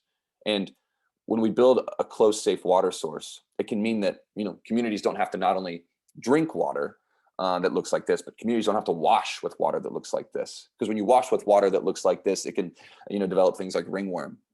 And so as we talk about the different pillars of the water crisis, drinking impacts people, walking to fetch water impacts people, washing with dirty water impacts people. I want to end, as I'm going to skip this last story, with a simple fact. We build freshwater wells in developing communities. And when you build a well in a developing community, it can mean the difference between a community that's forced to drink water that looks like this and a community that has access to water that looks like this. And overnight, clean water changes everything, right? Disease rates can drop upwards of 88% overnight. Child mortality rates can drop upwards of 90% overnight. We've met with communities who, after building a close, safe water source, their kids can go to school, their kids can get an education because they don't have to walk 6 to 8 hours a day to fetch water. We've met women who can get jobs, who can provide for their families after building a close, safe water source because they don't have to walk multiple kilometers a day to fetch water. And the work that we do at Thirst Project and building deep borehole wells for developing communities, it's nothing revolutionary. All we do is we hire local independent contractors. These contractors take their big rigs, they drill about 100 meters into the water table to establish a freshwater well for a community of on average around 500 people. And this will provide clean water for life. And as I wrap up my presentation, just talking about the problem and the work that we do in the solution and deep borehole wells, some of you might be asking, okay, Evan, I get it. I get that water is an issue, and I get that, you all are doing something about it, but man, I'm kind of curious as to why you guys are here. You're like, why are you giving this presentation this morning? Like, how did you get here? How did you connect with our group? And I think what's important for you to know is that Thirst Project, our mission is to engage with young people, to engage with students just like you, because we were started by students just like you. Thirst Project started over 12 years ago by a group of students, college students, again, similar to you. They heard about the water crisis and they said, man, we got to do something about it. So these college students were living in Los Angeles and they decided to go out to one of the busiest streets in North America, Hollywood Boulevard. It was over 12 years ago, these college students, and they said, we got to do something. So they just started talking to people. And they started challenging individuals to carry full gas cans of water to the Gap and back to see what it felt like. And through these conversations, these college students in this picture, they were able to talk to a couple teachers And these teachers said, and I love what you're telling me, come to my school, talk to my students about the water crisis. And so these students gave a couple presentations to local schools. These other students who had now heard these presentations, they decided to do something about the water crisis. And so they raised some money over the course of a few months. And through that process, Thirst Project was born. And we realized something on that day. We realized that students have incredible potential to take action around global causes. And so in starting the Thirst Project, what we do is exactly what's happening right now. Pre-pandemic and even during the pandemic, we are either traveling the world or now, giving virtual presentations to student groups around the world. And our job is to educate students about the water crisis and then challenge you as a group of young people to do something about it. And we've been lucky enough to connect with groups in over 30 countries. We've been lucky enough to work with students as young as 4 years old as 30 years old. And these students have all said, man, water is important and I want to do something about it. And so that's the journey that we've been on, and that's the journey that we will continue to go on until we end the global water crisis. And I'd love to give you some perspective as we wrap. A couple statistics that are important. Over the last 10, now going on 12 years, the top line is a little bit outdated. We've raised over $11 million from students. We've built water projects in 13 different countries. We've served over 400,000 people. That number is quickly approaching 500,000 people. But there are two things that you should really know about Thirst Project. The first is that 100% of donations go directly towards building wells, right? We don't take any money for operations or overhead. We have a separate group of people that pay for it. And the second thing you should know is when we build projects, which I would love to talk more about this at the end. So if you have questions, please ask. The water space is not a pretty space. And what I mean by that is there are a lot of great organizations with good intentions, but poor practices that are building projects around the world that are oftentimes abandoned or malfunction because of a few different reasons. And so when we started Thirst Project, we were actually a funding organization. We would get money and we would distribute it to smaller local on the ground nonprofits who were building projects. And in that first year and a half of being a funding organization, we realized that there was no standard by with which we built projects, right? We would fund an organization who would build a well, and in that build, they would do a pump test. We would fund another organization and they would not do a pump test. We would fund an organization who would do groundwater surveys. We would then fund another organization and they would not do groundwater surveys. And so we stopped funding projects about 18 months into our work. We said we have to establish some standards by with which we build projects so we can make sure that they have the capacity to endure, that they meet certain sustainability requirements. And so we hired a water technical board, PhDs in civil engineering and hydrology. And we said, man, what are the standards that we need to meet in order to build projects? And so we established some standards, things like pump test, water quality test, hydrology surveys, groundwater surveys. We made it mandatory that we train a local water committee made up of 5 men and 5 women on the maintenance and upkeep of the project. We did WASH training to train the local community on how to use the project properly. We set up an operations and maintenance fund. And so all these different standards now exist that we have to meet in order to build a project. And I find it especially interesting to a lot of college students that I speak to, as it should be. You hear from NGOs or charities that are seemingly doing great work. They tell really good stories, but their practices need a second look. And so we've thought a lot about our standards, and it's been amazing to see the success of our projects. 99.8% of our projects have been successful. We've built over 3,000 water projects. Only 4 have failed for very specific reasons. So our failure rate of 0.2%, we're really proud of. I'm going to wrap up. And in wrapping up, I just want to share a few anecdotes with you. And this fact is really interesting to us. When we started Thirst Project about 12 years ago, there was over 1 billion people, billion with a B, people that did not have access to clean water. And what we've seen in the last 10 to 12 years is pretty dramatic. What we've seen is that the global population is increasing, right? We're only getting more people on this planet, yet we've been able to dramatically decrease the number of individuals living without clean water. So what does this graph mean to us? It means that we're going to be the generation to push the water crisis into the history books. It means that we're trending downward, and we see that through the work of students, through the work of young people, through the work and focus of the United Nations on certain SDGs, we will see the end of the water crisis. It's just a matter of how long is it going to take us, right? There's been a dramatic shift in the last 10 years. Again, with this graph, you can see, but we've also seen an increase in population. So it is so interesting to look at how aggressively we've been able to provide people, communities around the world, clean water. Something really interesting that I think you should know, especially again as university students, when we started almost 12 years ago, we weren't working in Eswatini, but a couple years into our work, we found an opportunity to build some projects in Eswatini, and we unpacked like what's the purpose of our work there, and we asked a lot of questions, and we established this campaign, and we called it Swaziland 2022. And it was this effort to provide the entire country access to clean water. And we wanted to do that for two reasons. One, like I said earlier, Eswatini has a high AIDS rate. And so if we're able to provide people clean water, it gives them a better opportunity to fight AIDS, knowing that their immune systems are compromised, but they're drinking clean water, they can focus on other things. But the second and probably more appealing reason for us was because we know the impact of clean water on all aspects of life and development.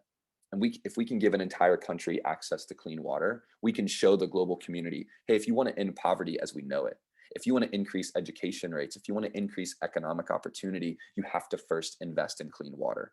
So in providing the entire country of Eswatini clean water, we're working with the Ministry of Health and Ministry of Natural Resources to pull data and statistics on the impact that water projects are having on communities and the other aspects of life and development that exist, so that we can take this case study and say, to the biggest players in the global development space, right? Whether it's the Gates Foundation, we work with UNICEF and the United Nations closely. Hey, if you want to end poverty, if you want to reach SDG #1, you have to first invest in clean water. And I'll talk about that at the end. So that's been important to us. Some last minute things just for you as students to connect with us. We're a youth organization, and so we are on social media. And so this isn't something that I'm going to push heavily. If you want to know more about our work, if you want to connect and see what Thirst Project has been up to, you can follow us on social media. It's at Thirst Project. That's just for you to stay up to date on who we are and what we do. I'll also drop my email in the chat at the end if anybody has any additional questions or you want to figure out ways to get involved beyond this presentation. I'd love to give you that information. But I want to end kind of with where I started. I want to end knowing that I'm speaking to a group of students. And yes, you might be older than the average student that we work with, but I think it's important to remind you of your identity. I think it's important to remind you of who you are and what we see in you as young people, as students. Students are incredible. I get the privilege of working with young people around the world every single day. And I've been restricted in this season to Skype calls and to virtual presentations, to text messages and WhatsApp back and forth. But I've also had the privilege in the past of working with students to plan different events and activities to raise awareness for the water crisis. We've done walks for water. We've done musical concerts for water. We've had students dress up in Halloween costumes for water. We've seen students give up their birthday for clean water. We've seen schools that only have 60 students total raise $12,000 for water, like this group in Greenville. We've seen students do costume competitions for water. And we've taken our students into the field to show them the impact of their work, to show them what your action looks like on the ground in Eswatini. We've seen awesome university students like this group in Madrid try to raise awareness on campus creatively by engaging with their local community.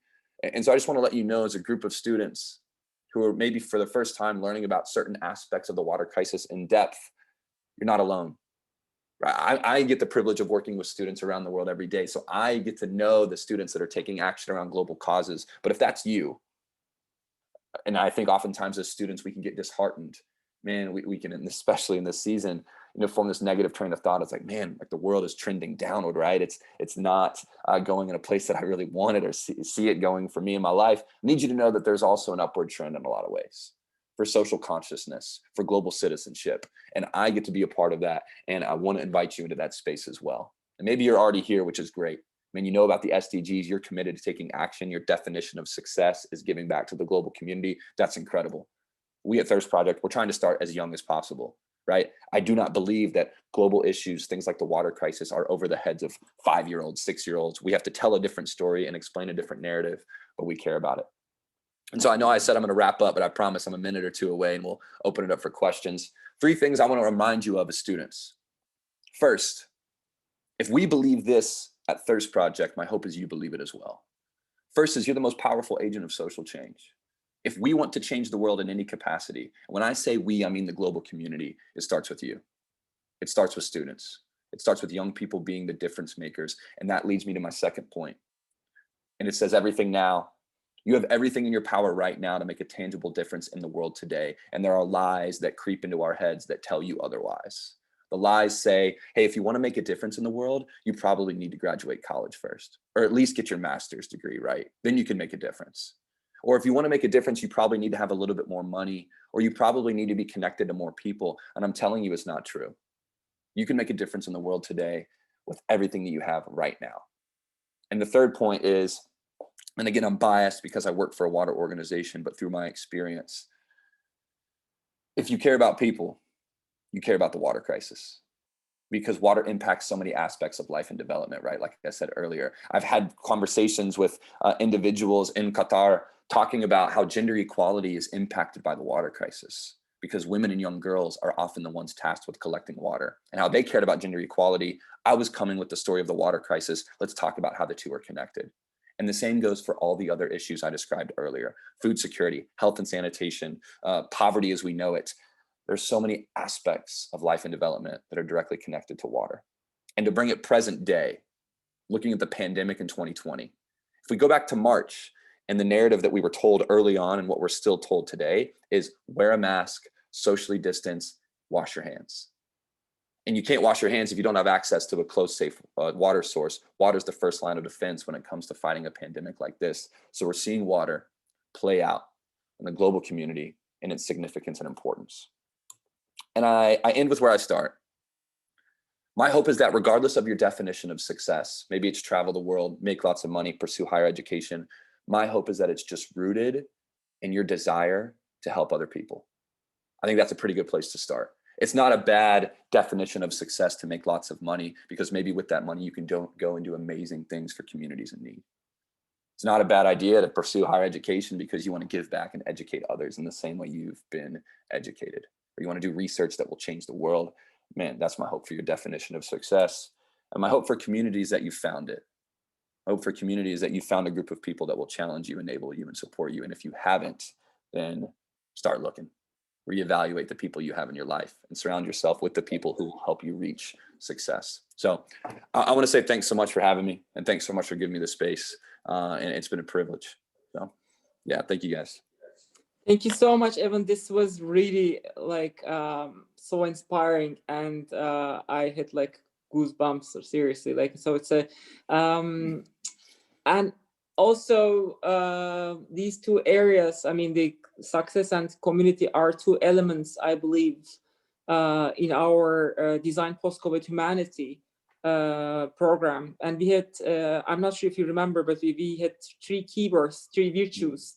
One is the acquaintance, cooperation, and mercifulness. Mm-hmm. And maybe you didn't use these words, but what you were telling us, your story was actually all about how we need to get to know each other more, so that we identify the ones who need help, and why we need to cooperate collaborate in order to kind of like help each other, and of course to be more merciful to each other in the world. So that's critically important. So there, Mr. Göksel, would you like to lead now for the Q&A? Of course. But first of all, I'd like to say I am so proud of you, dear Ivan, and thank you for your presentation. And it's really inspirational. I'd like to thank you, my friend. Highly appreciate that. Thanks for having me. Two people, hands up. Esnera, you're the first, please. Yes. Good morning, Evan. My name is Esnera. I'm from the Philippines. Amazing. I'd like to say first that I'm really happy to hear from you. Our group actually is working on the SDG number 6, which is water and sanitation. So we've been so inspired by the work that you do. So yeah, I'd like to just like signify my intention to communicate with you later to know more of the project and how you could probably mentor us with the project that we are going on. Our project is mainly addressing water issues in a certain community in Madagascar. So I think that your experiences will be very valuable for us. I just want to know, like, in your line of works, did you? Sorry. Okay. Yeah, I'm with you. I just want to. You want to know in my line of work? Go on. Yeah, in your line of work, have you how did you deal with the local communities, especially the local governments?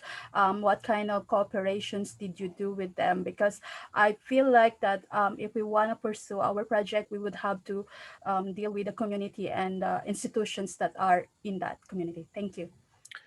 Yes, great question. Thanks so much. And yeah, would love to connect. I dropped my email in the chat. Please, anybody feel free to reach out. I'd love to have a conversation. Love to talk you all through the project you're working on. But to answer your question, one, it's a great question. It's one that often comes up after we give these presentations. And yeah, you will absolutely and inevitably not have to, but I would say need to. It's important to engage with the local community, in order to build or implement a successful project, whatever that looks like. And so for us, really, when you see Thirst Project, and if you asked me the question, what countries have you worked in, I would tell you the countries, and then I would unpack the relationships that we were able to build in those countries. So I'll give you our example in Eswatini, so as to not take up too much time.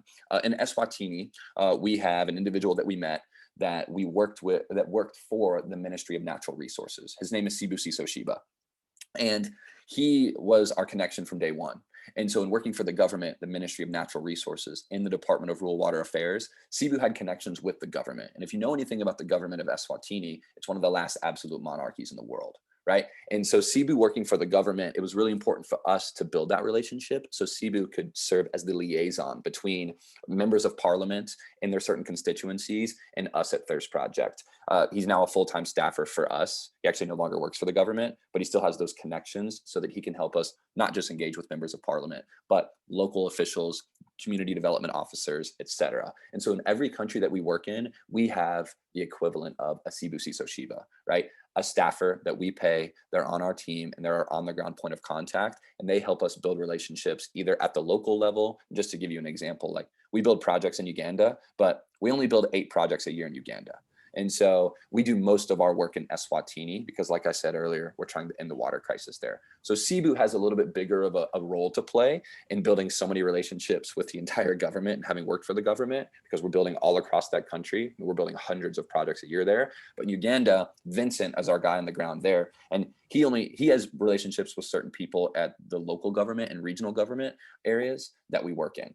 So for us, it was really important to establish an on the ground contact that could introduce us to the people that we needed to talk to in order to get, 1, the proper permits, 2, the proper clearance to build and implement projects. But for us in Eswatini, Sibu was key because he had worked for the government, and he introduces us to different members of parliament and takes us around their constituencies. So absolutely remit to that point, it establishes trust, right? I'll just, not to be too crass, but we never want to be seen as, a group of people from the United States that are here to save the world. We have to get into communities to understand their needs and to come alongside them to build projects. So just another point, one of our standards of sustainability is to build a project alongside a community. So the community has to come and put sweat equity into the project we funded so they feel some sense of ownership of it. So there's a lot of community collaboration that's taking place, and Sibu, our community development officers on the ground, they're our points of contact. So great question. Just a quick follow-up. Thank you so much. So just to be specific, do you have works in Madagascar relating to water issues? Yes, like, do you great have projects question. in Madagascar?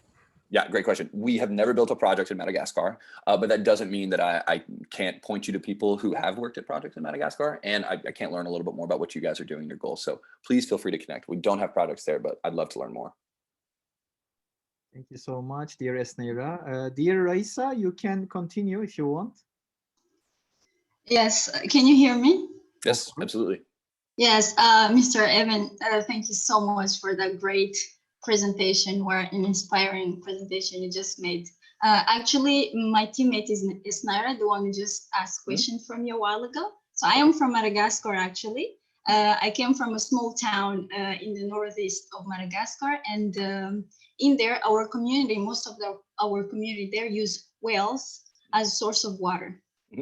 But the wells, water from wells are not really treated. It's not even treated according to water standard and stuff.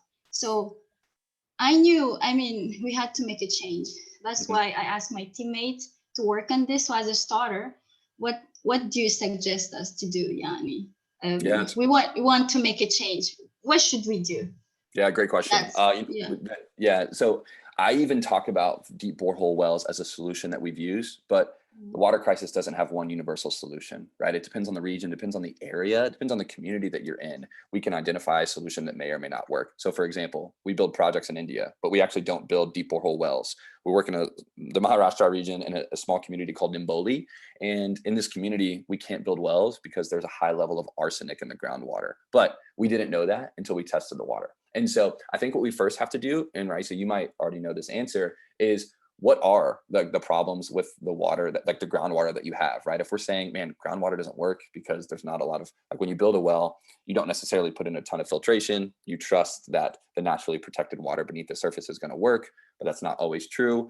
Have we been able to test the water to see like what are the issues? And then we need to find other solutions, whether there's local solutions for communities in the region or close by that do have access to clean water, or even for us, right? So like I can tell you about so many different water systems that we use because deep borehole wells don't work. But first, what is the problem, right? Is it a high level of pathogens?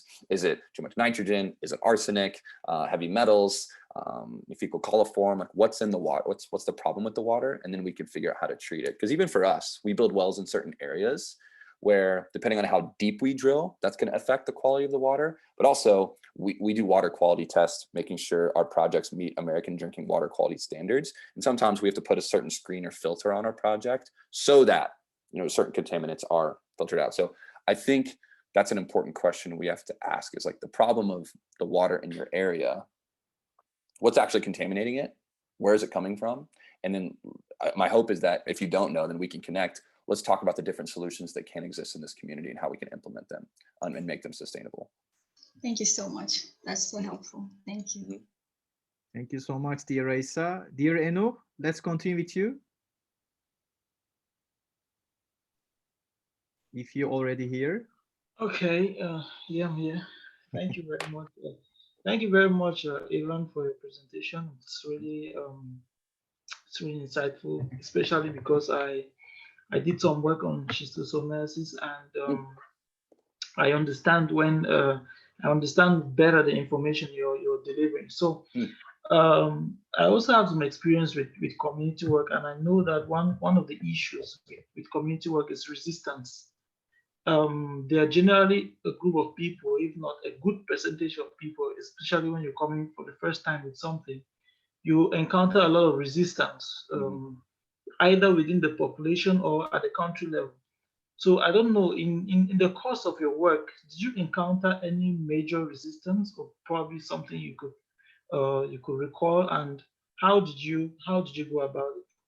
Yeah, it's a great question. I'll give you an example. And you are right? To an extent. I don't want to generalize, but you can and sometimes will see resistance when it comes to community work. An example is when we were building projects in Ethiopia. So we were working in the eastern region of Ethiopia, and in the region we were in, it was extremely dry.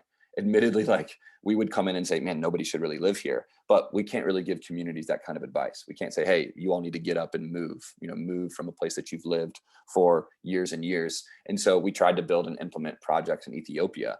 And that's where two of the 4 projects that we've built that failed, that's where it was. Because we tried to build projects to meet the needs of a community, and a deep borehole well wouldn't work there. We tried to help them figure out other solutions. And admittedly in that region, we couldn't.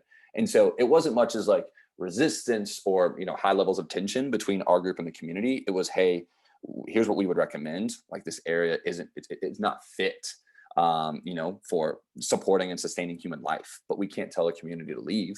And so we had to work with our community officer and essentially say like, hey, we're not the group that's going to help bring the solution into this community for this group of people. But to your point about like other examples of, places that we've been working, like I mentioned earlier, Cebu, for example, in Eswatini, he has met with the communities, these rural communities, at least 3 times, met with their leaders and met with the community members to talk about, hey, here's the work that we plan on doing. And he is, he speaks Siswati, he is a Swazi person. And so his connection and his engagement with the community is key to establish that relationship and to educate people on like the work that we're going to do before we even step foot in these communities, right? We don't actually even need, when I say we, I mean our full-time staff in Los Angeles. Like the only time we travel into the field is to meet with Cebu and to talk about updates relative to his assessments. And then we report report and document on projects, right? So we'll go and we'll take videos and pictures of our projects. We'll engage with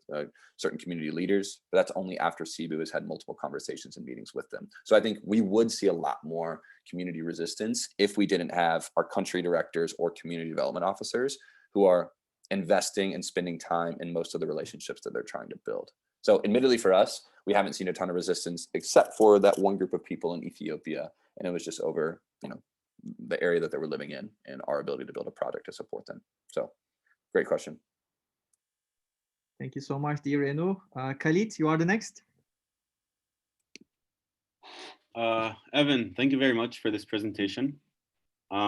You said that you're biased when you say that water equals life, and I want to disagree. In Islam, in the Quran, God said, وَجَعَلْنَا مِنَ الْمَاءِ كُلَّ شَيْءٍ حَيٍّ, and that means we have made from water every living thing. So what you are doing is very much in line with the belief of a lot of people here, and that's something all of us respect very much. I have two questions. The first one is, how did you said that you get the community to work on your project so that they can feel a sense of ownership. With the pandemic in mind, how did you get people to do that, keeping in mind things like distancing and not being able to really interact together the way you used to prior to the pandemic? And the second thing is, what's your own personal routine when it comes to conserving water? Great question. Yeah, I'll answer your first question. So I'll be really honest, starting in March and going from March into April, there was so much that was unfolding, for our projects in the field at a global scale. So we were learning about the restrictions that were coming out in Uganda versus Eswatini versus El Salvador, and they were on different timelines. And so daily we were having calls with our country directors and community development officers talking about standards. But what eventually ended up happening, right, is that our work is essential. But we had to pivot our work to, instead of building deep borehole wells, we were in the immediate March, April, and May, happenings of the global pandemic. We actually changed to implementing hand washing stations and hygiene kits. So we started to work with them. I'll speak to Eswatini really quick because, again, that's where we do most of our work. The Ministry of Health asked us, hey, can you help us with our COVID-19 response? We're going to get on the ground. We're going to get into rural communities that are arguably the most vulnerable because they don't have access to close, safe, protected water sources. And we're going to not build deep borehole wells because also that process can take a long time. It can take 6 to 8 months. So we're going to do some disaster relief work, essentially. We're going to implement temporary hand washing stations and distribute hygiene kits. And we're going to train local communities on what's happening in the pandemic and how to, practice safe sanitation and hygiene, day-to-day practices, I guess, if you will. So we didn't, to answer your question, like when we bring communities out and get them together to have them help us build a project, put in the sweat equity, right? They'll help with the casings and the fittings. They'll pour cement, they'll clear brush. We actually didn't do that during the pandemic in the beginning. And so I know as of right now, with the pandemic still going on, we've actually restricted most of our build and developing of projects to our local contractors and to our on-the-ground team. And instead, we have to then go and distribute information to our local water committee that they will then distribute to their community in order to kind of meet these safe social distancing protocols. We're not trying to, bring big groups of people together. So hopefully that answers your question. But essentially, it's like we haven't done that, which is a really good question for this season. My second question, in terms of like water practices, what do I do to maybe conserve or save water? Well, I live in the city of Los Angeles, right, which is pretty water stressed. We see 6 to 8 inches of rain a year, maybe. And so there's a few things that I do, starting with reusable water bottles. And so, I know this is maybe related more to the environment and plastic, but I try to stay away from plastic, like single use water bottles. We have a filter where in our house, we're just getting water from the tap on a consistent basis, but we also have used shower timers. So to restrict the amount of time that we're spending in the shower. We don't have this in our house, but we've established this in certain workplaces, low flow toilets. And then I've also just on my own time, I've done some work with stream restoration projects. So that's a big thing that I really care about, restoring streams to their natural place of health so that they can be better biosystems for living creatures, right? Anything from bugs to animals, even to plants. So I've spent a lot of my personal time there because I know, as important as the global water crisis is, locally we face a ton of water issues here in the United States. So that's just some of the things I've really spent my time on. So hopefully that helps. Thank you so much for your question, dear Khalid. Last question coming from Vala. Yes, hi. Thank you, Göksel, and Evan, thank you very much for your presentation. I'm actually from ISNARA's and Race's team. We're working on the water sanitation, clean water and sanitation.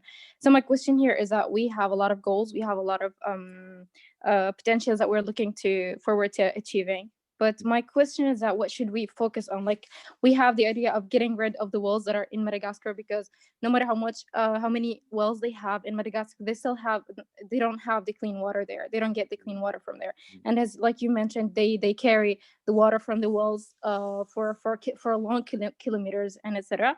The second goal of ours is that we were trying to get our problem heard by the decision-making authorities. Should we focus on that, or should we focus on offering them like taps for water, access for water, or alternative for the wells? So that's my question. What should we really focus on as an ultimate goal?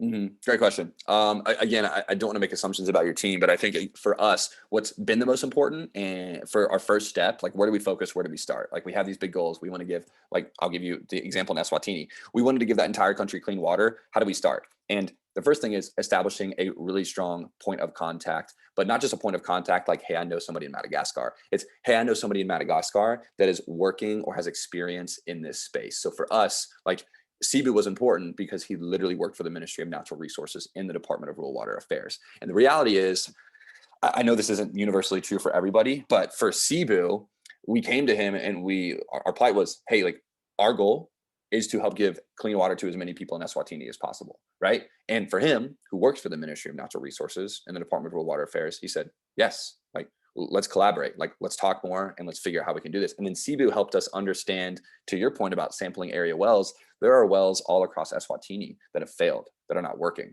for a few different reasons. And so let's understand, like, okay, why are those wells not working? Because just because a well has failed doesn't mean that a well's not a solution. It maybe means there are certain practices or standards on our point that aren't being checked in order to make sure the well can last. It's things like depth, like how deep are the wells being drilled, right? How well are these wells, or how well are the communities trained on the proper maintenance and upkeep, which you might already know all of that, which is okay, right? And if you do know all of that, then we just have to ask, in my opinion, with your on-the-ground contact, the second question, which is what we've asked in Eswatini and the other countries we work in, what is currently working?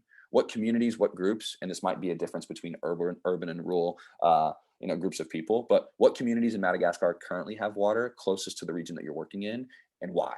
What system, like I said, what system are they using? What process are they using? How can we scale that or grow that? So I would love to actually talk more, to learn a little bit more about who you're currently talking with in Madagascar. To your point about, like, you wanted to have conversations with people, like, is that even worth your time? I would say absolutely, if it's the right people, because I think a lot of individuals, especially in 2020, can be skeptical of outside groups coming in, skeptical of intentions, skeptical of how much they know about certain projects and certain issues.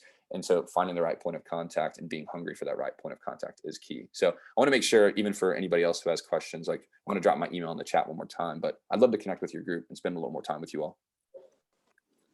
Yeah. There, Mr. Göksel, I think depending due to time limitations, I know that their event is quite busy. So and it's a Friday, so I am sure that he's going to be like super busy.